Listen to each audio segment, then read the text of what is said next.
Bismillahirrahmanirrahim. Assalamualaikum warahmatullahi wabarakatuh. Perkenalkan, nama saya Muhammad Farhan Kurniawan. NPM saya 19210019.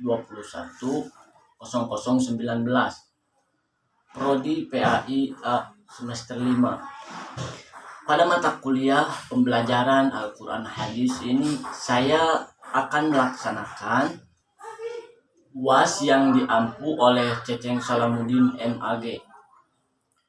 UAS kali ini berbentuk video tentang menjelaskan RPP dan praktek mengajar.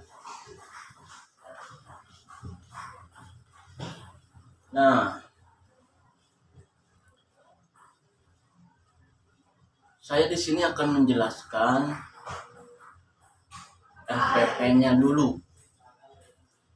Rencana pelaksanaan pembelajaran. Nama sekolah atau madrasah MA atau juga MAK. Mata pelajaran Al-Quran Hadis. Kelas 11. Materi pokok adab berjalan, berpakaian, makan dan minum. Alokasi waktu 2 kali sampai 45 menit satu pertemuan.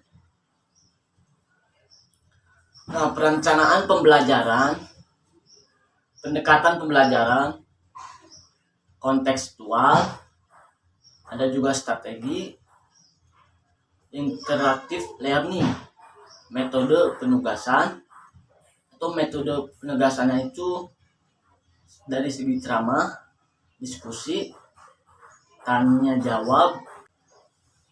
Nah, dari alat dan media pembelajaran, alatnya itu laptop. Dari segi media pembelajaran, lembaran penilaian, worksheet atau lembar kerja, sumber belajar Kemenag RI 2020, buku paket Al-Quran Hadis MA kelas 11.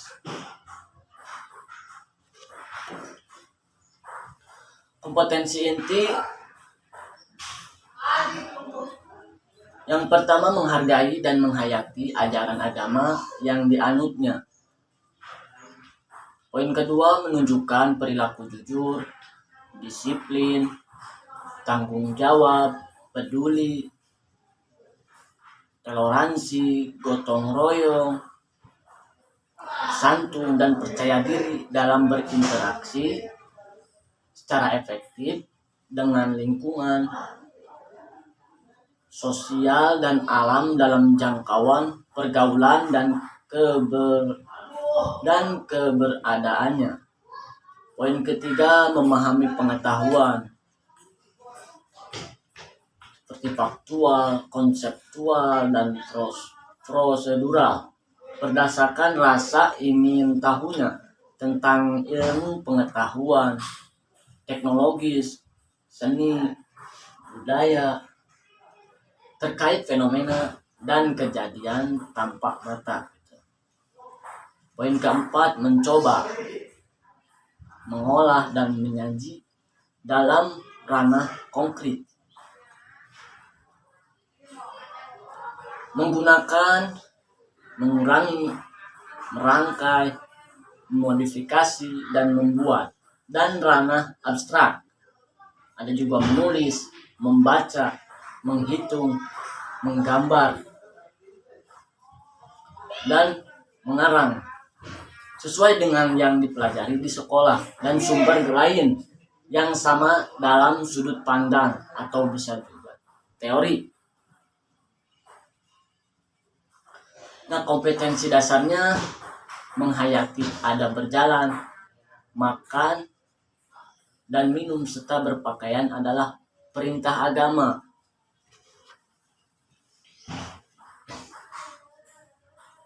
Mengamalkan adab dalam berjalan, makan dan minum serta berpakaian dalam kehidupan sehari-harinya.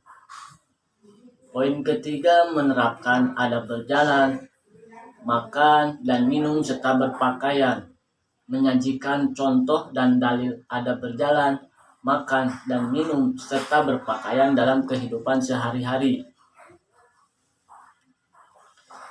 Indikatornya menghayati, ada berjalan, berpakaian, dan makan dan minum adalah perintah agama juga. Mengamalkan adab dalam berjalan, berpakaian, dan minum dalam kehidupan sehari-hari.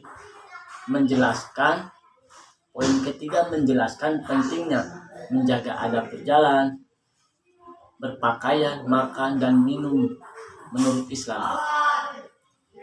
Poin keempat, menunjukkan dalil adab berjalan, berpakaian, minum, dan makan menurut Islam juga.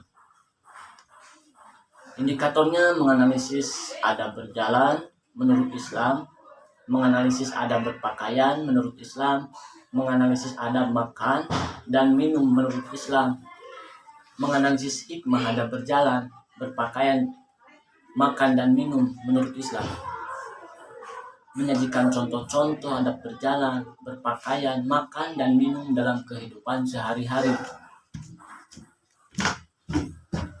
Tujuan pembelajarannya, peserta didik dapat mengetahui pentingnya menjaga adab berjalan, berpakaian, makan, dan minum.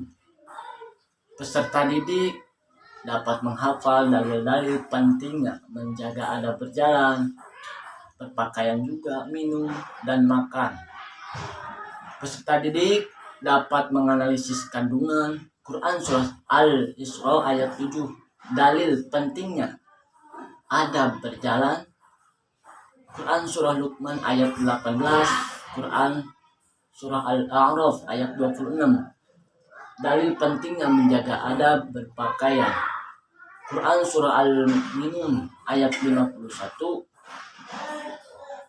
dalil pentingnya adab menjaga adab makanan dan minum. Peserta didik dapat menunjukkan perilaku orang yang memahami kandungan ayat dan hadis tentang adab berjalan, berpakaian, makan, dan minum. Pendahuluannya, orientasi peserta didik pada masalah. Yang pertama, guru menjelaskan materi tentang ayat dan hadis tentang adab berjalan, berpakaian, makan, dan minum. Peserta didik diminta untuk mengamati pembelajaran tersebut. Guru mempersilahkan peserta didik menanyakan hasil pengamatannya. Poin keempat, guru mempersilahkan peserta didik untuk menanggapi permasalahan yang disampaikan temannya. Pendahuluan, mengorganisasikan peserta didik untuk belajar. Yang pertama, guru memberikan LKPD pada setiap kelompok untuk didiskusikan. Poin kedua, setiap anggota kelompok memahami tugas yang diberikan. Nah, ini membimbing penyelidikan. Setiap kelompok berdiskusi memecahkan masalah dengan menggunakan berbagai sumber belajar. Guru memastikan setiap peserta didik memperoleh data atau juga informasi, dan mengembangkan dan menyajikan hasil data atau informasi yang diperoleh setiap peserta didik digunakan dalam diskusi kelompok. Hasil diskusi kelompok berupa pemecahan masalah. Pemecahan masalah yang disepakati dibuat dalam bentuk karya atau peta konsep.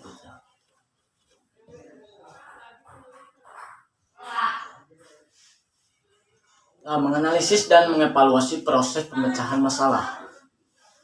Setiap kelompok secara bergantian presentasi dan kelompok lain menanggapi atau memberi masukan.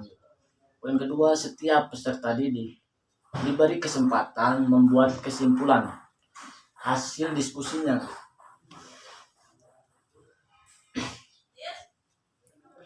Peserta didik dipersilakan memberi penilaian terhadap proses hakikat penciptaan manusia secara tertulis.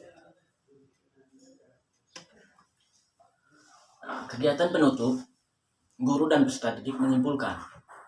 Guru memberi penguatan.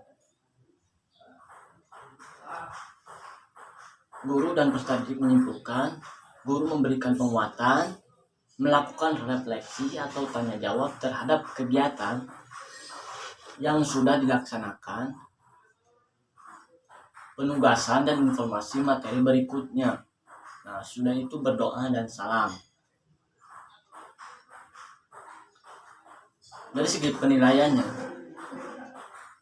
penilaian sikap, jurnal harian, penilaian pengetahuan, dari segi tertulis, lisan, penugasan, dari penilaian keterampilan, unjuk kerjanya. Selamat pagi anak-anak. Sekarang ada yang tahu pelajaran apa? Sebelum ke materi, Bapak ingin mengabsen dulu terlebih dahulu. Silakan ketua kelasnya dipimpin.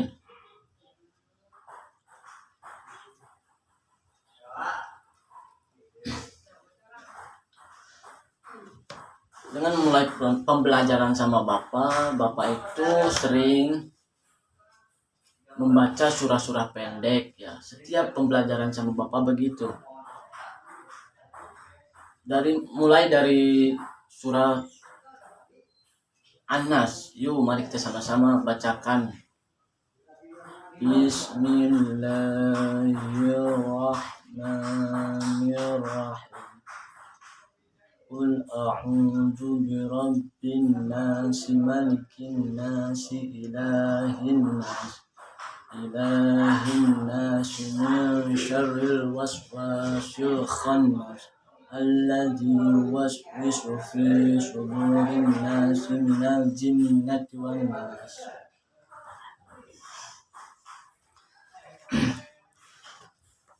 Sebelum ke materi yang intinya, Bapak terlebih dahulu absen dulu ya. Apakah semuanya hadir? Alhamdulillah semuanya hadir. Bapak langsung saja ya ke materinya. Bapak di sini akan menyampaikan materi mengenai adab berjalan, berpakaian, makan dan minum. Nah, sebelum Bapak menjelaskan, Bapak mau bertanya dulu kepada kalian. Apakah ada yang tahu adab berjalan, berpakaian, makan dan minum? Gak tahu? Ya, kalau gak tahu, biar Bapak saja yang menjelaskan. Nah, adab berjalan. Di sini ada beberapa poin. Yang pertama, berjalan dengan tenang dan sopan. Seperti apa sih berjalan dengan tenang dan sopan? Nah, seseorang muslim berjalan tidak tergesa-gesa, tenang dan menjaga kesantunannya. Artinya matanya tidak jelalatan kemana-mana gitu. Fokus ke jalan. Tidak terlalu lambat dan tidak juga terlalu cepat gitu. Hal ini sesuai sabda Rasulullah SAW. Rasulullah berkata, terlalu cepat berjalan bisa menghilangkan keindahan orang mukmin. Yang kedua, berjalan tidak sombong. Sebelum Bapak menjelaskan, ada yang tahu berjalan tidak sombong seperti apa gitu? Tidak tahu? Oh ya, kalau tidak tahu biar Bapak saja menjelaskan lagi. Nah, Islam melarang umatnya berjalan dengan sombong. Jadi kita tidak boleh sombong gitu. Ketika kita untuk berjalan, kita harus saling menyapa gitu. Dada dibusungkan dan pandangan mata mendonggak gitu. Seolah menantang orang lain gitu. Itu tidak boleh gitu. Seolah kita itu kayak menantang orang lain gitu. Tidak boleh itu. Pandangannya itu tidak boleh mendonggak gitu. Hal ini tergambar dalam firman Allah. Nah, di sini ada dalam firman Allah Subhanahu wa taala dalam surah Al-Isra ayat 37. Yang artinya, dan janganlah engkau berjalan di bumi ini dengan sombong, karena sesungguhnya engkau tidak akan dapat menembus bumi dan tidak akan mampu menjual setinggi gunung. Itu sudah ada hadisnya, bukannya hadis, itu dalam firman Allah Subhanahu wa taala.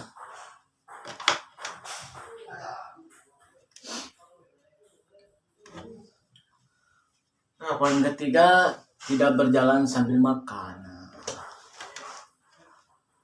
Sebelum Bapak menjelaskan lagi, apakah ada yang tahu gitu seperti apa gitu tidak berjalan sambil makan itu? Silakan. Oh, silakan Ajis. Oh iya benar, bisa juga. Nah, sebaiknya seorang muslim tidak berjalan sambil makan. Jadi kita sebagai muslim itu ketika kita sedang berjalan gitu tidak boleh makan gitu, meskipun hanya makanan kecil gitu. Jika sedang terburu-buru, maka makanan sebaiknya dikunyah dan ditelan, barulah berjalan. Nah, sudah dijelaskan lagi dari firman Allah Subhanahu wa taala surah Quran surah Al-Luqman ayat 18. Dan janganlah kamu memalingkan wajah dari manusia karena sombong, itu gak boleh. Dan janganlah berjalan di bumi dengan angkuh. Sungguh Allah tidak menyukai orang-orang yang sombong dan membanggakan dirinya. Tidak boleh. Allah itu tidak menyukai kepada orang-orang yang menyombongkan dirinya dan membanggakan dirinya. Allah itu sungguh tidak menyukai. Dan juga tidak boleh memalingkan wajah dari manusia ketika kita sedang ada di perjalanan gitu, bertemu sama teman atau sahabat, siapalah, kita harus saling sapa gitu. Kita gak boleh memalingkan wajahnya gitu.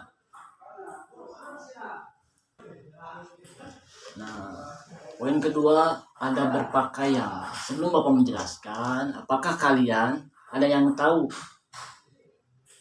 apa sih ada berpakaian itu seperti apa gitu? Ada yang tahu?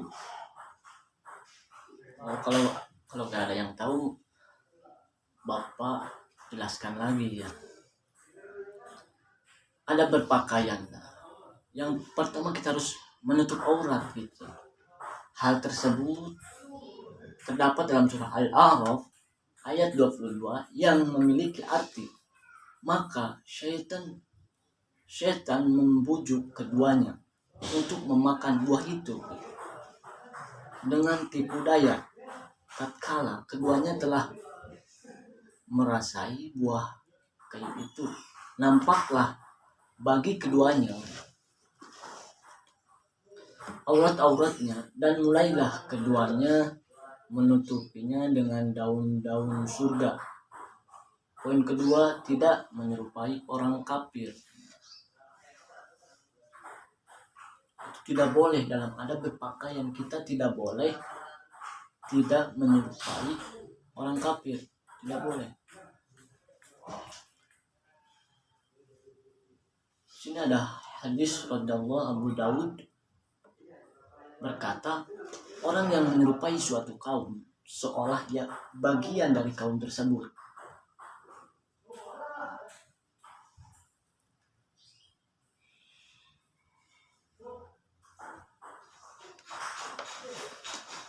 Allah Subhanahu wa taala berfirman, Quran surah Al-A'raf ayat 26, yang artinya, wahai anak cucu Adam, sesungguhnya kami telah menyediakan pakaian untuk menutup auratmu dan untuk perhiasan bagimu. Tetapi pakaian takwa itulah yang lebih baik. Demikianlah sebagian tanda-tanda kekuasaan Allah. Sebagian tanda-tanda kekuasaan Allah. Mudah-mudahan mereka ingat.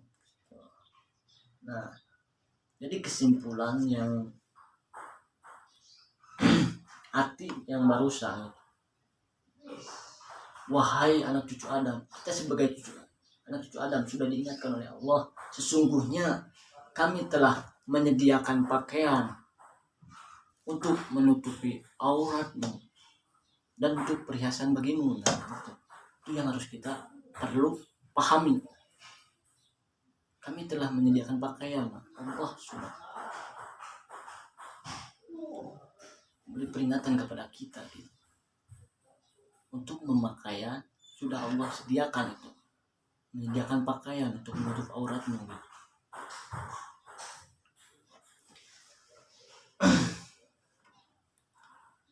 Yang terakhir, adab makan dan minum.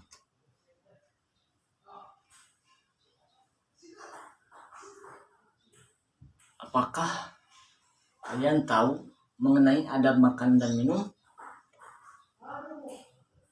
Tidak tahu. Kalau tidak tahu biar Bapak saja jelaskan lagi ya. Nah, ada makanan dan minum. Yang pertama, kita harus mengonsumsi makanan dan minum halal dan menjauhi yang haram. Makanan dan minuman yang wajib dikonsumsi umat Islam adalah makanan yang halal. Itu yang wajib umat Islam dikonsumsi adalah makanan yang halal gitu. Dan menjauhi yang haram. Makanan dan minuman yang harus dihindari itu terdiri dari yang haram zatnya atau diperoleh dengan cara yang haram. Nah, contohnya seperti kita maling makanan itu. Contohnya seperti mengambil makanan, tidak bilang dulu sama orangnya. Nah, itu dianggap haram zatnya itu, atau diperoleh dengan cara yang haram itu, karena tidak bilang dulu kepada orang yang punyanya gitu.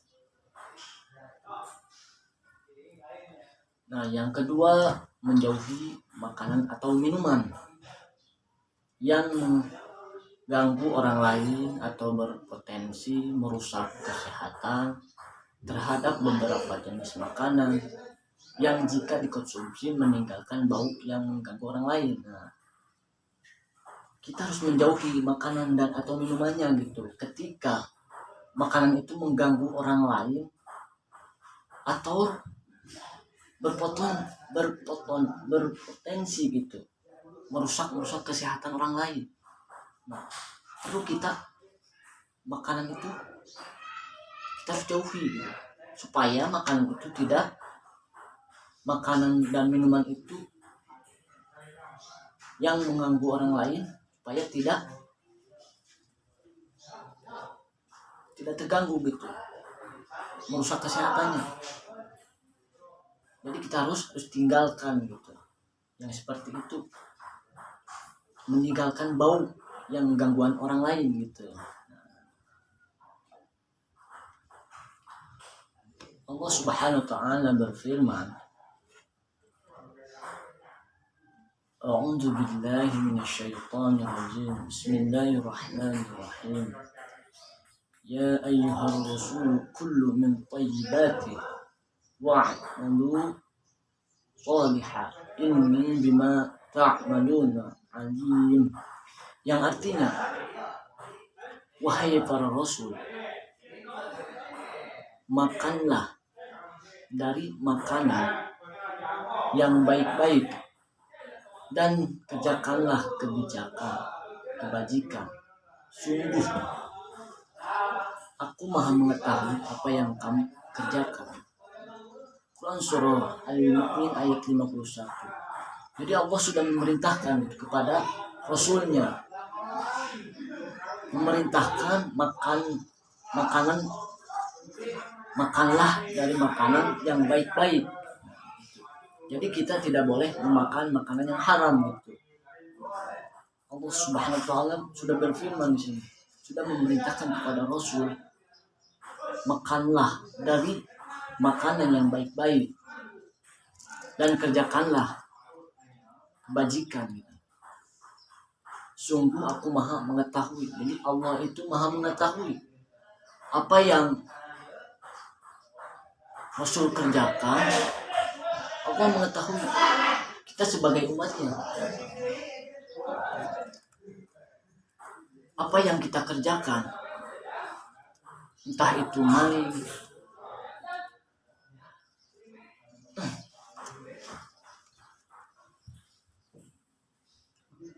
pokoknya makanan-makanan yang haram gitu. Ketika kita mengambilnya secara tidak langsung, manusia tidak melihat, tetapi Allah melihat apa yang kita kerjakan gitu.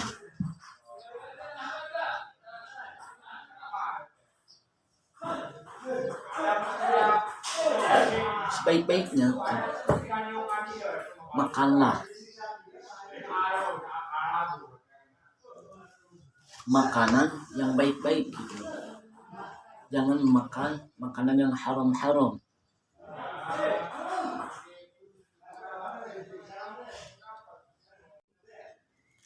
Itu mungkin anak-anak pembelajaran hari ini Bapak tutup dulu. Bapak ada tugas untuk kalian. Tugasnya itu kerjakan di buku paket halaman 128 sampai 130. Itu ada PG dan esai, kalian kerjakannya. Dan terus pahami juga ya anak-anak. Semoga ilmunya bermanfaat, bisa mengamalkannya untuk kalian. Itu mungkin yang dapat Bapak sampaikan. Mohon maaf kurang lebihnya. Wassalamualaikum warahmatullahi wabarakatuh.